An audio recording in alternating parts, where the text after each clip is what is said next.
Jæja, þá ætla ég að taka þennan kafla 14.5 og þar sem er talað hitastig og hraða, hvernig hraði breytir hitastigi, og það er langbest í þessum kafla að gera sér alltaf svona í hug að þetta séu efnahvörf sem eiga sér stað í gasfasa.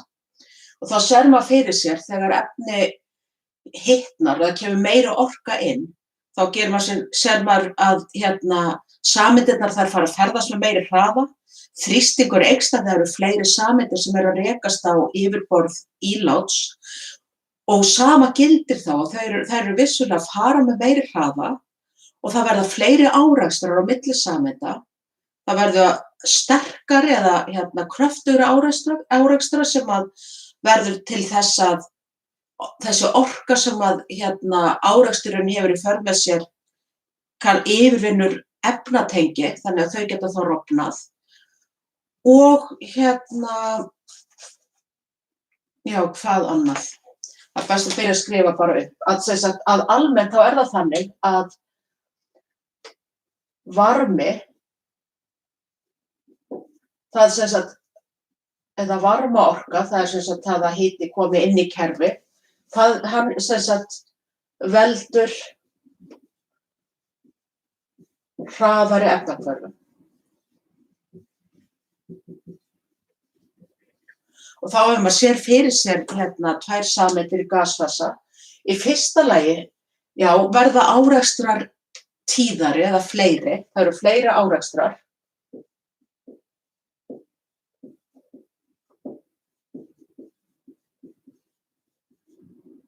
Af því að sameindirnar eru að fara hraðar.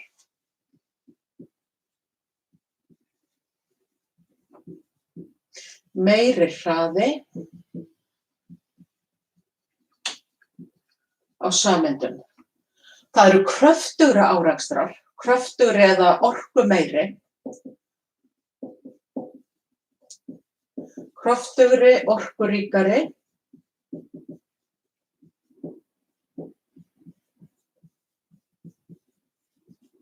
Og það er náttúrulega eftir því sem þeir eru kröftugri,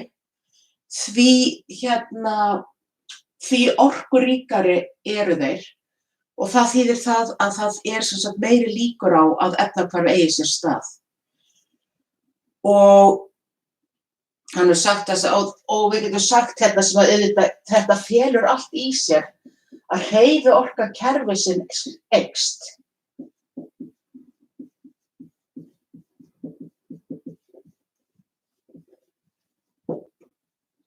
Það hins vegar sem að hefur ekki áhrif, eða sem að hitastig hefur ekki áhrif á, það er það hversu margir árekstrar á þann veg að þeir leiði til leiði til efnahvarfs. Þannig getur sagt ef þetta er eina leiðin til að efnahvarf eigi sér stað, þá eru kannski bara 20% líkur á því að efnin komi þannig saman. Þannig að það eru kannski alltaf 20% líkur á því að efnahvarf verði ef það verður árekstur, en það breytir ekki því að því fleiri sem árekstrarnir eru, þá allavega eru fleiri sameindir sem hvarfast. Þannig getur sagt það að líkurnar á því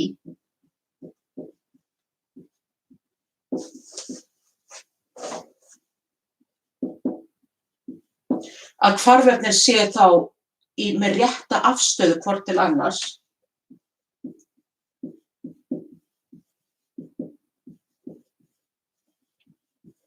Rétta afstöðu.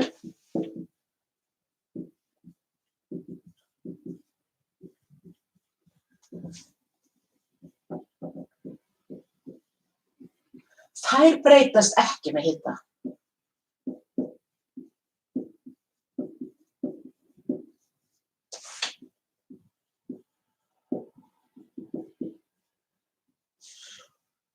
Og þarna erum við þá að tala einhvern faktor eða þátt, líkindaþáttur, sem við kallum A.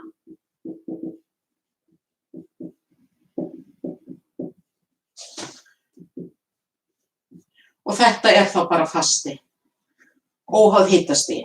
Og þarna getur maður ímyndað sér, við værum með tólúan, sem sagt hérna benserhringur, svo hérna OH-hópur og það eitthvað efnahvarf sem á að eiga sér stað sem að felur í sér að hvarfefni, eitthvað efni bara, við skulum kannski kalla það bara X, og eins og ekki ruglaði saman við þetta A hérna, að það þarf sem sagt virkilega að koma að sameindinu þar sem hydróxíðhópurinn til þess að efnahvarfið geta átt sér stað.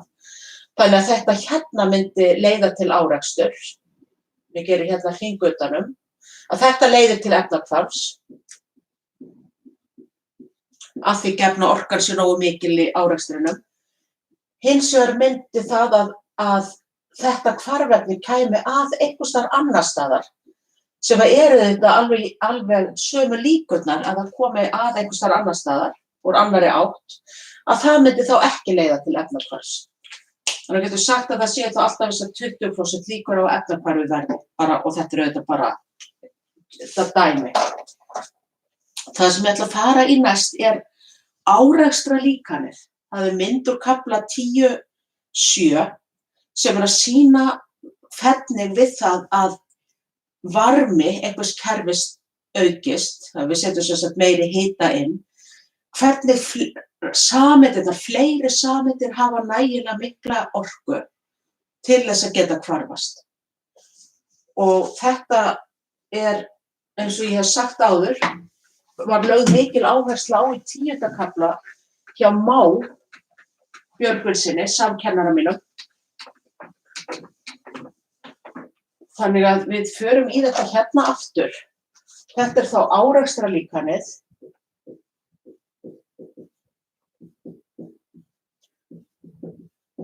Og eins og ég segi, þarna höldum okkur líka við það að við séum þá með hérna gas.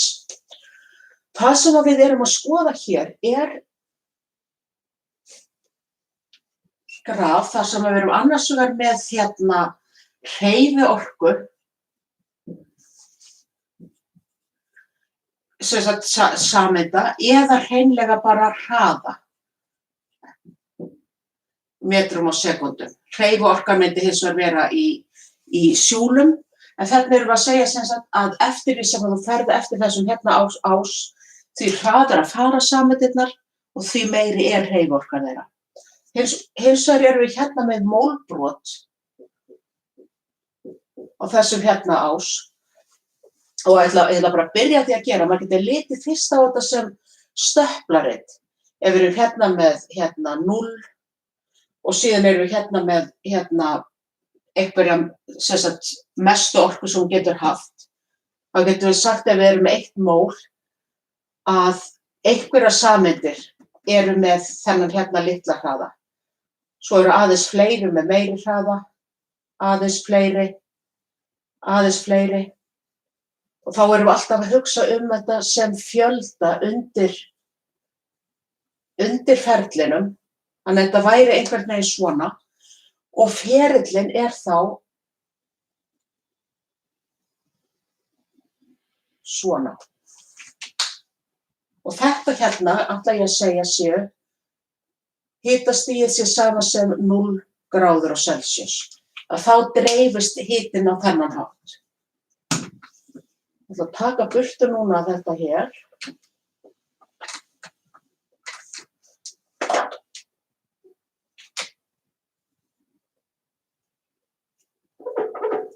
Svona.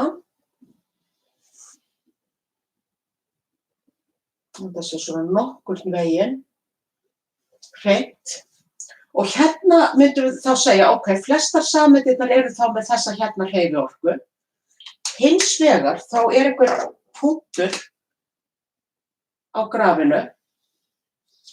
Þetta einhver ákveðin orka og það eru bara sameindirnar sem eru með meiri orku eða hafa meiri hraða heldur en það sem hérna, sem að geta tekið þátt í árekstri. En að þetta hérna, þetta fjöldi sameinda sem að geta hvarfast. Þetta eru þá sameindir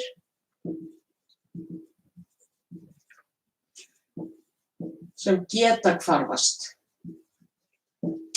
allar sameindirnar hérna eru með of litla orku til þess að geta yfirunnið þessa krafta sem þarf. Þetta hérna köllum við, þetta er lágmarksorka.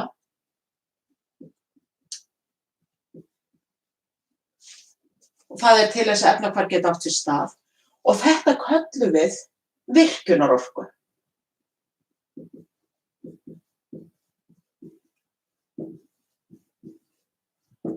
Orka, og sem við tökum síðan í næsta undirkafla, virkjunarorka. Orka sem þarf til þess að, lægsta orka sem þarf til þess að efnahvarf geta átt sér stað. Ef að við hins vegar hitum núna upp í 100 gráður, þá færist þessi ferill til af því að þá verður svona heildar hreyfiorka kerfisins meiri, eða heildarorka kerfisins. Þannig að hérna myndi verða hliðrum, einhvern veginn svona. Hérna erum við komin með 100 gráður á Celsius og þá erum við komin með að það eru þessar hérna sameindir, þessi fjöldi sem að getur tekið þátt í efnahvörfum. Og eðlilega eftir því sem að stærri hluti sameinda getur tekið þátt í efnahvarfi eða getur leitt til efnahvarfs, árekstur þeirra, að því hraðar gengur efnahvarfið. En þá ætlum við sem sagt að skoða betur þessa lágmarksorku. Hvað er það virkilega, þessi virkjunarorka? Og það er þá næsti undirkafli. Og ég ætla að sleppa því að stroka út þennan feril, hafa hann áfram. En skoða hins vegar virkjunarorku.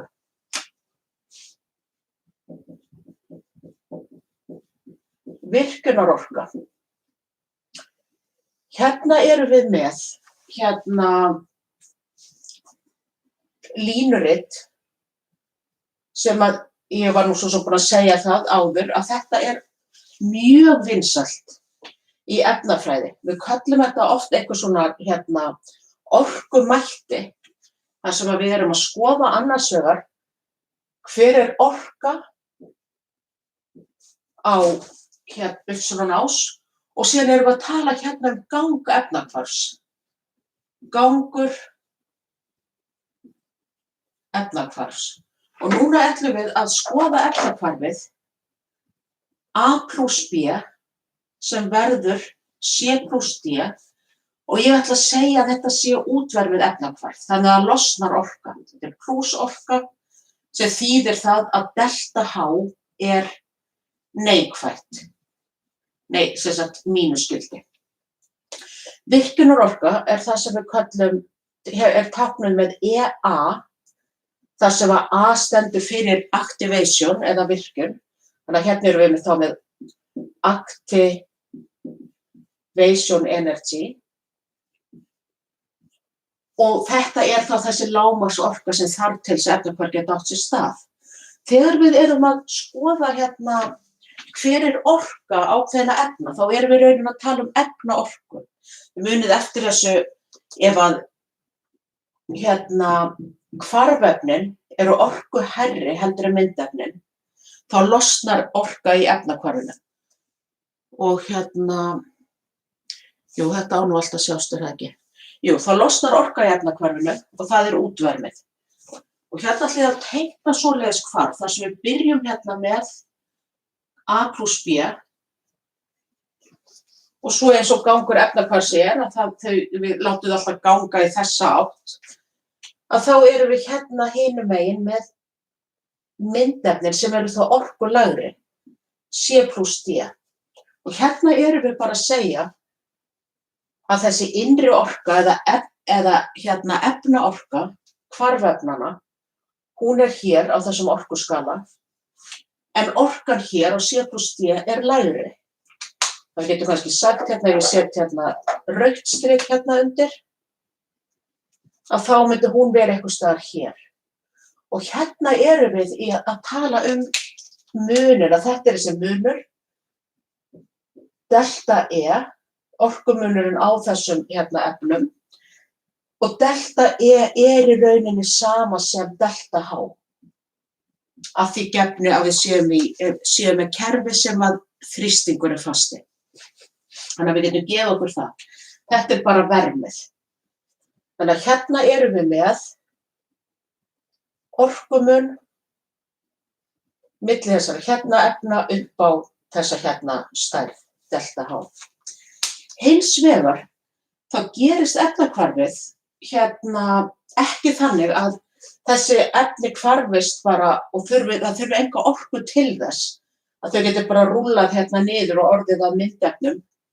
Heldur þarf ákveðna orku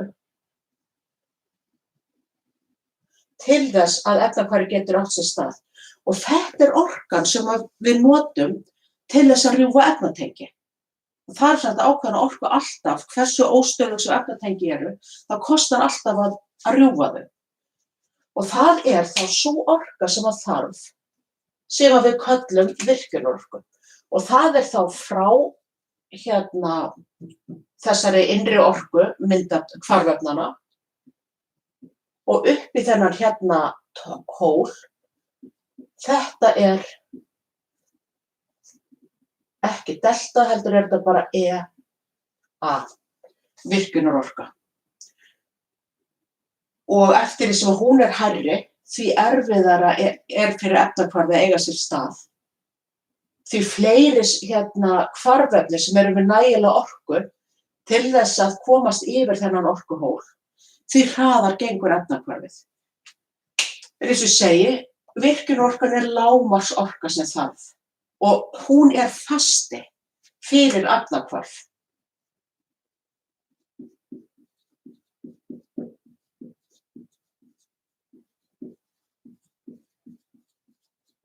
Hún er óháð hita. Þannig að það er bara orka sem þarf til þess að rífa þessi tengi sundur.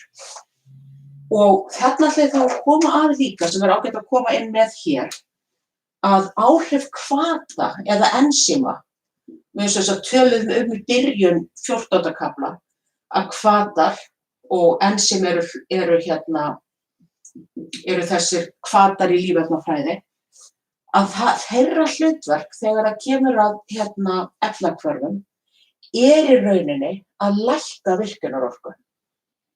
Þau annaðhvort veikja tengin eða festa efnið í einhverju stellingu þannig að það er auðveldara að rjúfa tengin, eitthvað slíkt.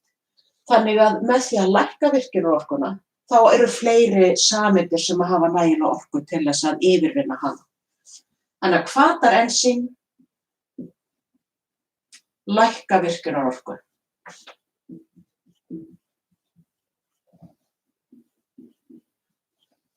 Að öðru leyti þá þurfum við svo sem ekki að velta fyrir, það er bara ágætt að vita þessu. Þessar hérna tvær myndir, hérna erum við þá að tala um þessa hversu mikið getur orðið, eða hversu margar sameindir geta hvarfast. Og síðan erum við þá í þessum tveimur ferlum að bera saman þessa orku og þá í rauninni þessa orku. Að við erum að segja, þetta er orka sem þarf til þess að efnahvarfið geta átt sér stað. Þar með erum við komin á í kafla sem heitir Arrheniusarjafnan og þar er búið að setja saman nokkrar stærðir og við erum að tengja saman hraðafasta efnahvarfa sem breytist við hita og náttúrulega hitann sjálfa. Þá ætla ég að taka út þetta hér.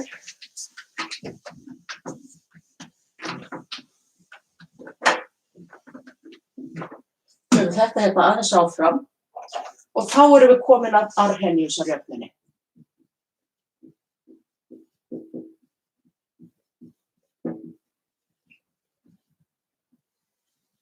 Þessi jöfna, hún tengir saman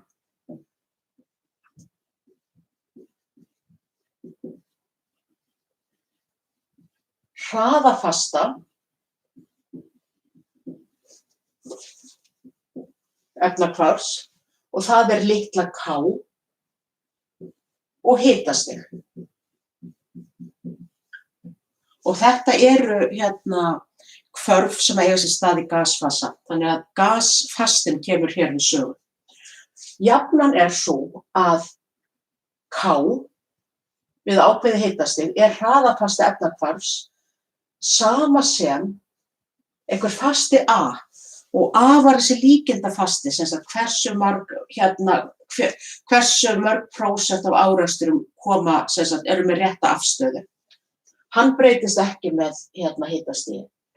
Sinnum E, sem er þarna þá grunneining náttúrulega lograns, í veldinu mínus virkjunarorka, deilt með R, sem er gasfasti, deilt með T. Hérna erum við þá með K,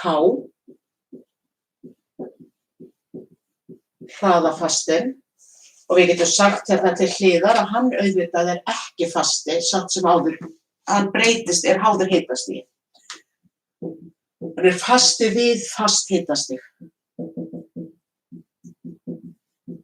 Þannig að það sem við erum hérna með T í jöfnunni, þá myndi hann breytast eftir því sem að T breytist. T, það er hitastig og það skiptir máli að það er í Kelvin, eins og svo sem nánast alltaf er. Við erum með A, það var þessi líkindafasti og hann er óháður hitastigi.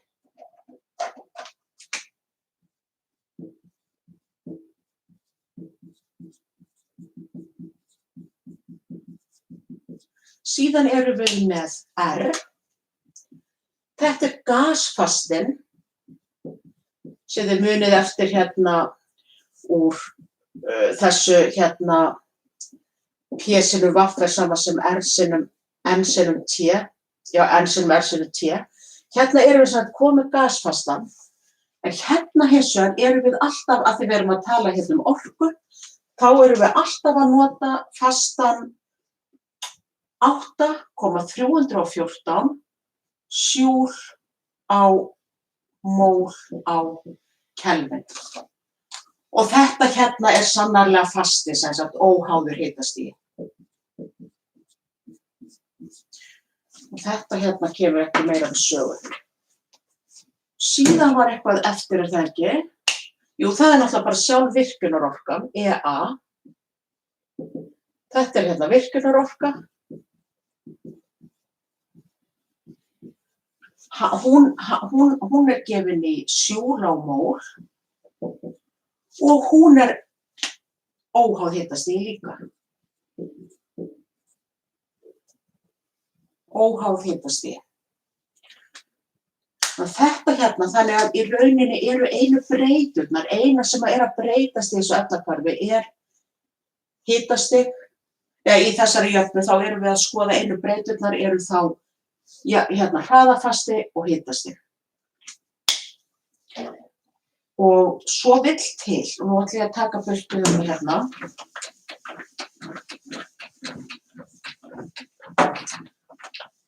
Að hraðafastinn, hann eykst, sem sagt, hann vex með hitastigi. Hraðafasti K.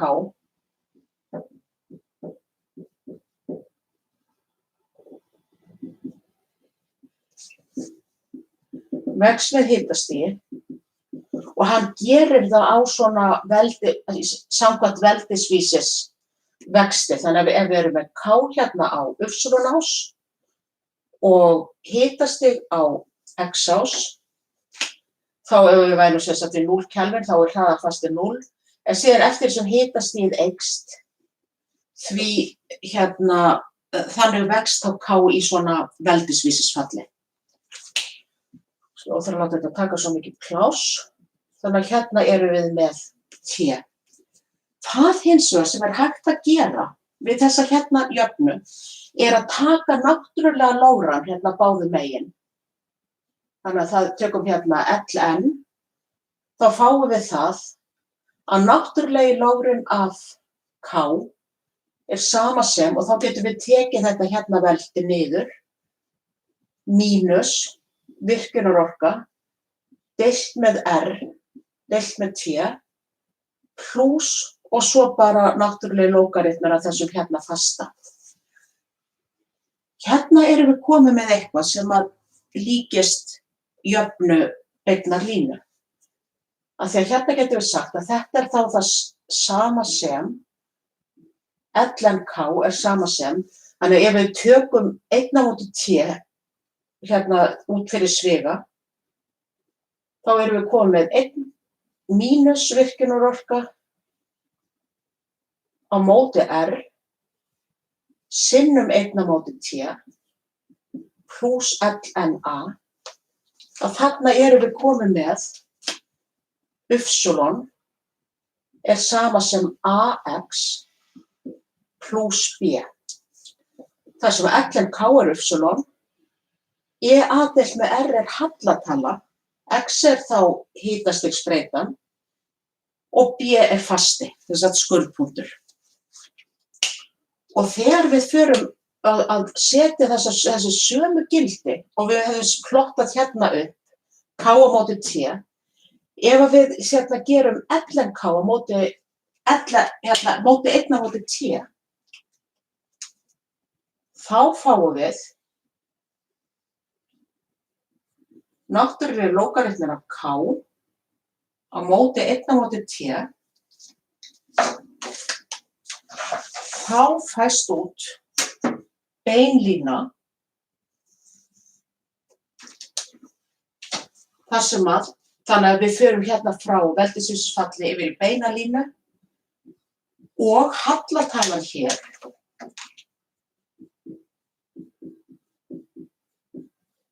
hún er sama sem mínus ea deilt með r.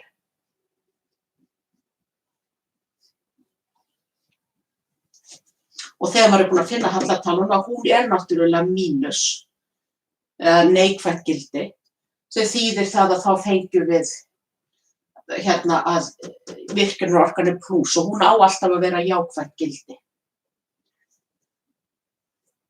Þetta er, og þetta er fín aðferð og ég ætla að fara í gegnum eitt dæmi á eftir þar sem að við fáum hérna upplýsingar hvert er hérna fyrir hraðafasti og hvert er hitasti og hvernig þetta breytist. Þar sem að síðan er þá fært yfir í, tekið náttúrulega lárin á k og hitasti er sett 1/móti Kelvin eða 1/t og þá getum við plottað upp graf sem að gefur okkur þessa hérna línu. En fyrst ætla ég aðeins að taka hérna þetta í burtu og við ætlum að skoða ef að við erum með upplýsingar 2 punkta á svona línu, þá erum við komið með nógu mikið til þess að finna þessa hallatölu. Og ég ætla að taka það þá hérna, það er þá svona síðasta fræðilega sem við förum í 14. kafla. Hérna tekið þá burtu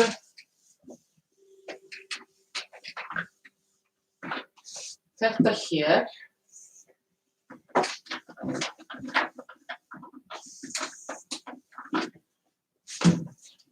Og hérna, og skoðum þá ef við höfum 2 punkta, þá er ég að tala um það að við erum með einhverjar hérna niðurstöður úr mælingum, þar sem að við erum til dæmis með það að við eitthvað hitastig, T1 er sama sem 288 Kelvin og að hérna er hraðafasti þá fyrir þetta efnahvarf er 0,0521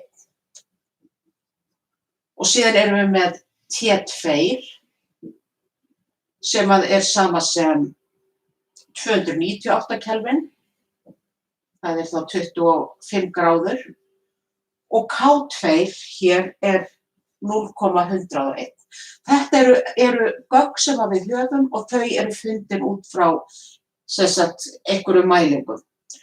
Það sem að þá er hægt að gera er að skoða fyrir ln-k1 þá gildir að við erum með mínus ea deilt með r sinnum 1/t1 plús ln a.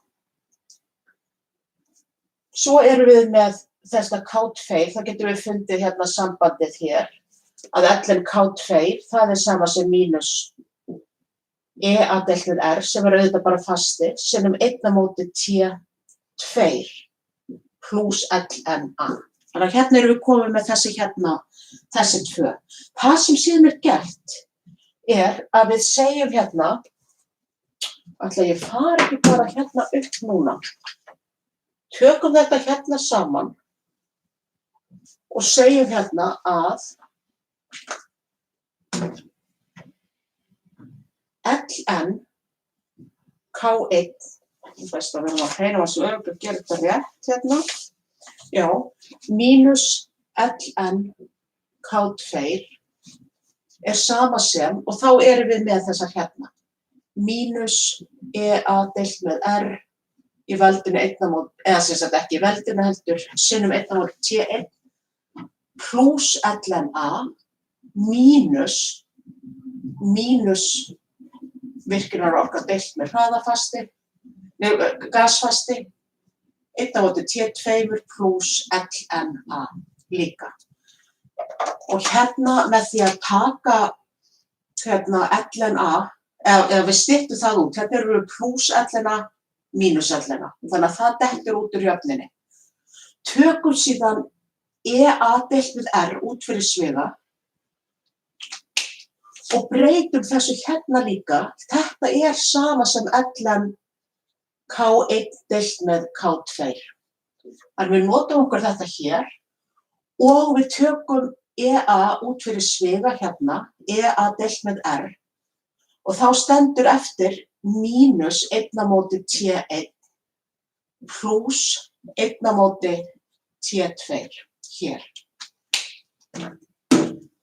Þannig að út úr þessu kemur þá náttúrulegir lógaritmar af þessu hlutfalli K1 deilt með K2 er sama sem virkunarorka deilt með gasfasti, og svo myndum við þá bara setja T2, 1 á móti T2 fyrir framan, af því það er plús fyrir framan það. Þannig að hérna er það 1 á móti T2 mínus 1 á móti T1.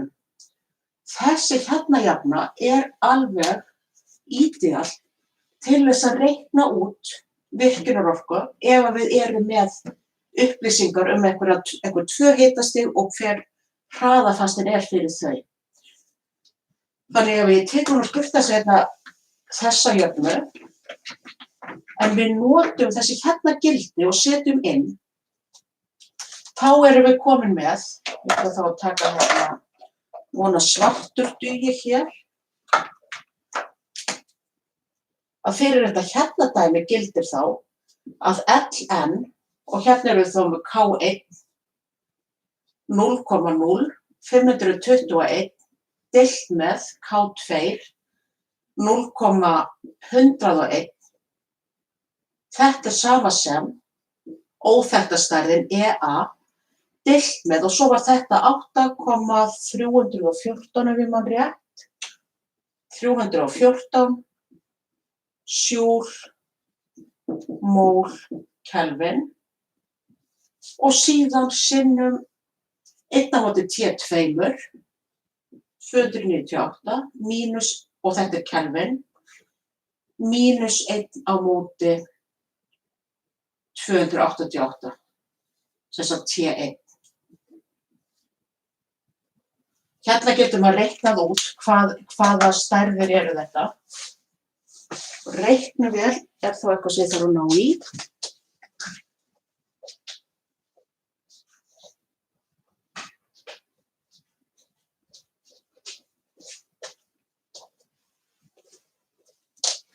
Og þá er það náttúrulegi lóðurinn að 0,5.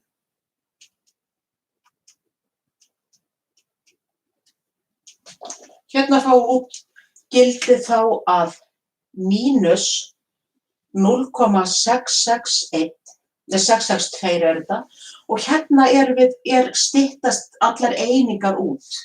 Það var nú heldur fylgdi sögu að einingin hérna var S-1. fyrir K. En þar sem við erum að stytta út S-1 hérna, þá kemur bara út þetta hérna gildi. Mættum við kannski færa þetta aðeins neðar. Mínus 0,662 er sama sem virkjunarorkan deilt með þessi 8,314 joule mól Kelvin sinnum, og svo myndi ég þá reikna út úr þessum sögu líka 1 deilt með 298 mínus 1 deilt með 288. Ekki alveg að gera sig. Mínus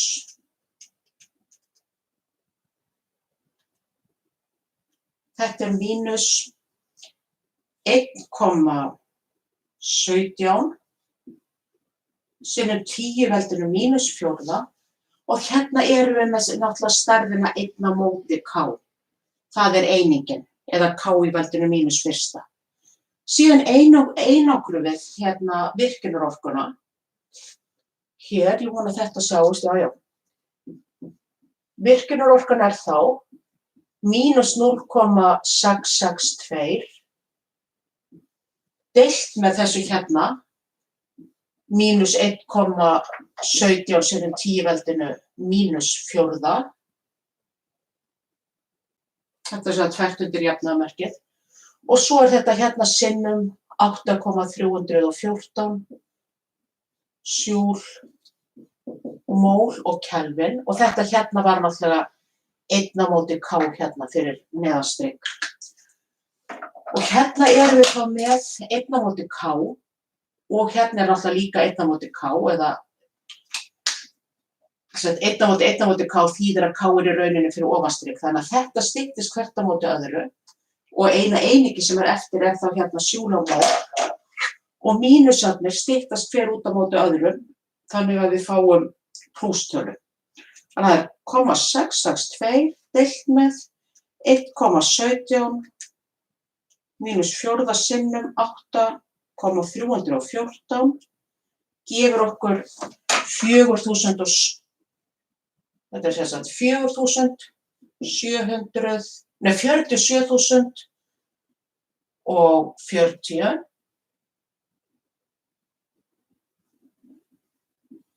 Segi hérna, þetta er reyndar 42, það er joule á mól, og svo ef maður er svona með í huga þessa marktækustafi og segjum að við getum haft 3 marktækastafi svona miðað við allar þessar mæliniðurstöður, þá megum við rauninni bara vera með 3, og maður breytir þessu mjög gjarnan í kílósúl, þannig að þetta er í rauninni bara 47,0 kílósúl.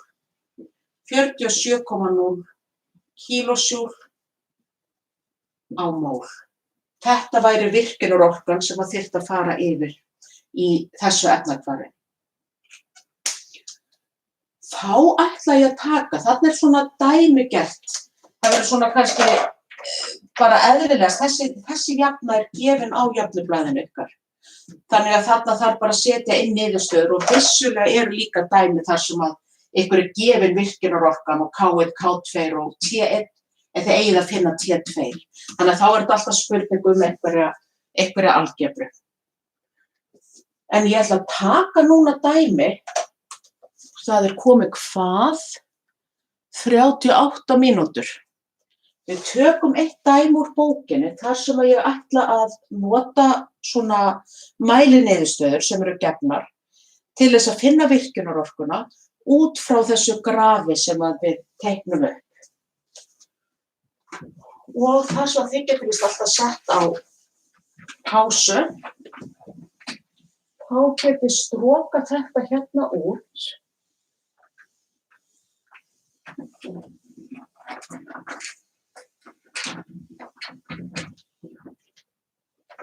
Og tekum við síðan hérna dæmi, og þetta var 1465 í bók.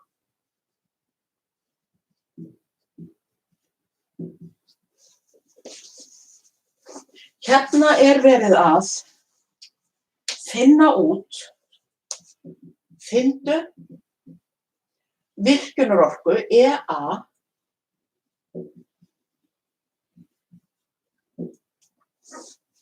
út frá eftirfarandi niðurstöðum. Eða eftirfarandi, niðurstöðu mælinga.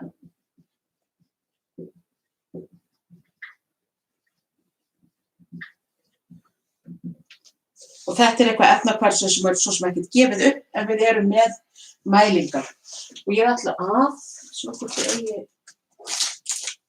blekfyllingu enn. Nei. Þá ætla ég að fara yfir í svartan penna. Þetta eru mæliniðurstöður hér. Okkur er gefið það að þið eru með hitastig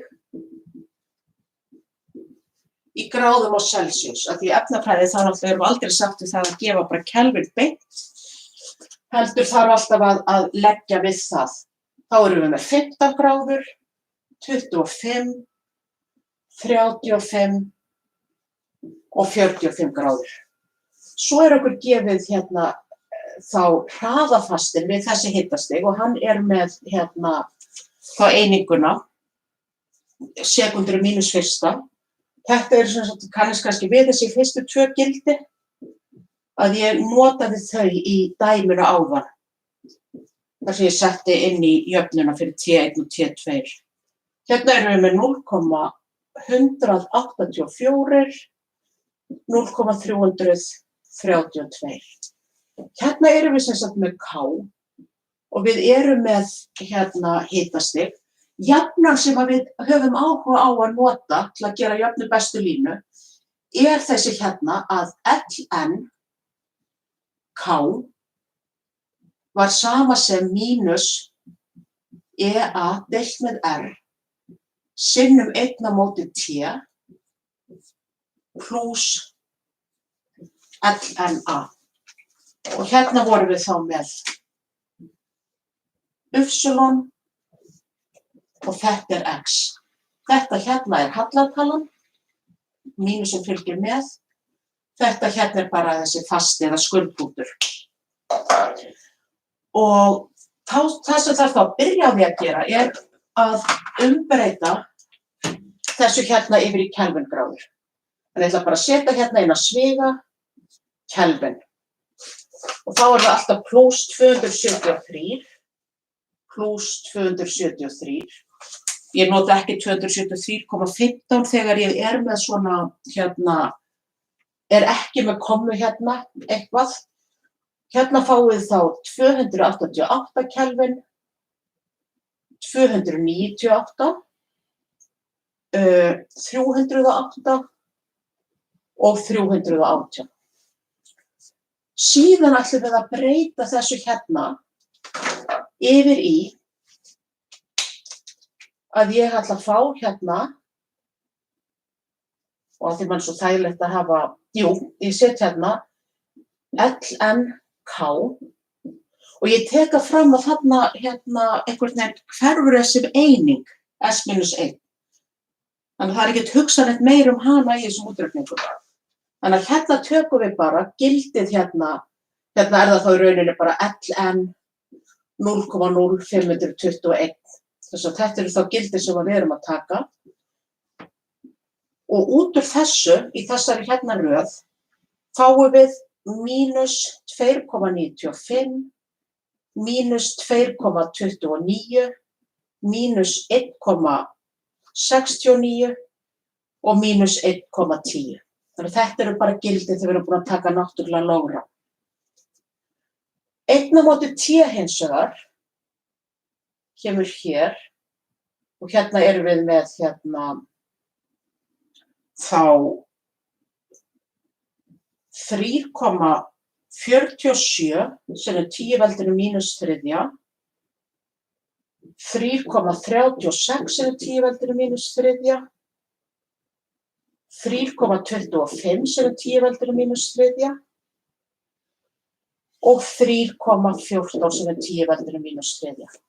Þannig að hérna erum við komið með töflu sem er að sýna okkur þessi x og y gildi sem við ætlum þá, eða öllu heldur ég, að plotta upp í graf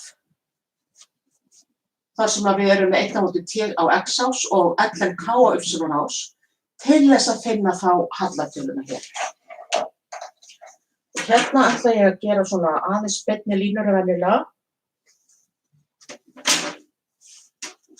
Án þess að ætla að fara neitt út í einhverja ofurnákvæmni. Og hérna þar sem að á y-ásnum erum við hérna með mínusskildi frá -1,10 niður í -2,29. Þá myndum við bara byrja hérna í -1, -2, -3 og svo bara, sem sagt, í rauninni bara heldur þetta áfram og auðvitað hérna upp líka. Og sama hér, að hérna er ég með 3,47, 3,14 til 3,47 í hérna -3 og þá get ég sett hérna á x-ásinn. Þetta er sem sagt hérna lnk. Hérna er þá 1/t í veldinu 1/Kelvin og hérna segi ég þá að þetta sé sinnum 10 í veldinu -3. Þannig að þá erum við ekkert að hugsa það, heldur bara 3,14 til 3,47. Og hérna byrja ég þá á 3,1, 3,2, 3,3, 3,4, 3,5. Og síðan setjum maður þessa punkta inn, þannig ef ég byrja hérna á 3,14, sem að væri þá einhvers staðar hérna, þá gefur það -1,10, þannig að það er einhvers staðar hérna. Síðan tek ég hérna 3,25 og 1,69. 3,25 er hérna bara akkúrat í miðjunni og 1,69 eða 1,7 væri þá einhvers staðar hérna. Síðan er það 3,36 sem er einhvers staðar hér á móti 2,29 eða cirka 2,3 sem væri kannski hérna. Og að lokum -3,47 sem er þá einhvers staðar hér á móti -2,95. Þannig að hérna erum við komin hérna alveg að -3. Hérna erum við þá komin með þessa línu. Síðan myndir maður í einhverju fínni tölvu væntanlega geta gert fullkomna línu þarna í gegn sem að er þá jafna bestu línu. Og við vitum það að hallatalan á þessari hérna línu er -EA deilt með R. Já, bara deilt með R. Það sem að þá er gert er það að maður finnur þá hallatöluna. Í tölvu myndir maður vissulega bara geta fundið hallatöluna auðveldlega. Hérna myndir maður geta tekið svona einhvern ákveðinn bút, skoðað hérna delta y, delta x og fundið þá sem sagt að þetta væri þá delta y er y2 mínus y1, delta x er sama x2 mínus x1 og út úr þessu fæ ég hérna delta y deilt með delta x. Hérna fékk ég einhver gildi sem ég valdi á sínum tíma þegar ég reiknaði þetta dæmi. -2,29 -1,69. Þetta er þá eitthvað sem ég hef lesið hérna af ásunum. Og þetta hérna er þá deilt með 3,36 sem er 10 veldinu -3 mínus 3,25 sem er 10 veldinu -3. Og þetta hérna er, og já, ég þarf að passa á því að þessi mínus má ekki tínast hérna. Og það er þá mínus hérna fyrir framan. Og þetta hérna er þá einingin 1/K. Út úr þessu hérna kemur að þetta er mínus 5.454 Kelvin væri þessi hérna hallatala. Og þá getum við sagt að við tökum mínusinu burtu, einangrum að virkjunarorkan er þá mínus 5.454 Kelvin. Síðan setjum við mínus fyrir framan af því að við ætlum að setja í rauninni að færa mínusin fyrir yfir striki líka. Sinnum R sem var 8,314 og þetta voru joule, Kelvin á mól. Joulin detta út hvert á móti öðru. Nei, ekki joulin heldur Kelvin. Og út úr þessu kemur þá lokatala sem er 45.350 joule-mól eða svona miðað við gildin og breyta þessu í kílójoule, þá væri það 45,3 joule-mól. En þetta væri sem sagt hefði verið mjög skemmtileg tilraun að gera, til dæmis tilraun í efnafræði, þar sem við hefðum getað gert úrvinnslu. En svona dæmi fáið náttúrulega ekki á stúdentsprófi. Það væri þá það sem kæmi úr þessu væri þá að þið fengið 2 gild og getur sett inn í þessa jöfnu. Ln K1 deilt með K2 og svo framvegis. Og einangrað óþekktu stærðina. En það er það sama. Þá myndi ég segja að þessi kafli 14.5 sé búinn og ég ætla svo að gera sér myndband í framhaldinu af þessu þar sem ég fer í gegnum dæmi. Takk fyrir.